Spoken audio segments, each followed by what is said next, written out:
ইউনিয়নের নাম পরিবর্তন করে নতুন করে আবার ওই এলাকার জনগণ যেভাবে চাইছে সেভাবে নামকরণের ব্যবস্থা হয়েছে।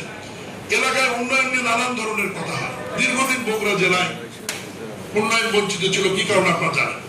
স্বাভাবিক কারণে বগুড়ার নাম শুনলে মানুষ বিরক্ত হতো। যে শহীদ রাষ্ট্রপতি জিয়াউর রহমানের বাড়ি বগুড়া, বেগম খালেদা জিয়া যেখান থেকে বারবার নির্বাচিত হয়েছে, শ্রদ্ধেয় নেত্রী আমাদের শ্রদ্ধেয় নেতা মাননীয় প্রধানমন্ত্রী জনাব তারেক রহমানের বাড়ি বগুড়া। স্বাভাবিক কারণেই 111 সরকার থেকে শুরু করে আমাদের সরকার আসার আগ পর্যন্ত বগুড়ার কিন্তু কোনো উন্নয়ন হয়নি। রাস্তাঘাট, ব্রিজ, কালভার্টের অবস্থা খুবই খারাপ। বগুড়ার মানুষের কোনো চাকরি হয়নি, যারা চাকরি করত তাদের কোনো ভালো পদায়ন হয়নি।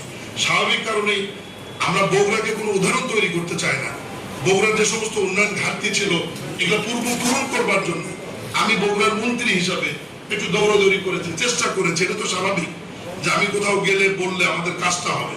যেমন বগুড়া বিশ্ববিদ্যালয়টা পরিত্যক্ত অবস্থায় পড়েছিল, সেই বিশ্ববিদ্যালয়টি আমরা নতুন ভাবে একটি বহুমাত্রিক বিশ্ববিদ্যালয় রূপ দেওয়ার জন্য নতুন করে আইন আমরা এনেছি এবং গত কয়েকদিন আগে পার্লামেন্টে উপস্থাপিত হয়েছে। নাম ছিল আগে বগুড়া বিজ্ঞান ও প্রযুক্তি বিশ্ববিদ্যালয়, এখন সেটা বগুড়া বিশ্ববিদ্যালয় হিসাবে। এবং এই বিশ্ববিদ্যালয়ের মধ্যে আপনার কৃষি, প্রকৌশল এবং চিকিৎসা অনুষদ মাননীয় প্রধানমন্ত্রীর অনুশাসন অনুযায়ী দেয়া আছে, যাতে বগুড়াতে আলাদাভাবে কৃষি বিশ্ববিদ্যালয় এবং প্রকৌশল বিশ্ববিদ্যালয় করার প্রয়োজন না হয়, একই ক্যাম্পাসের মধ্যেই যাতে এটা থাকে।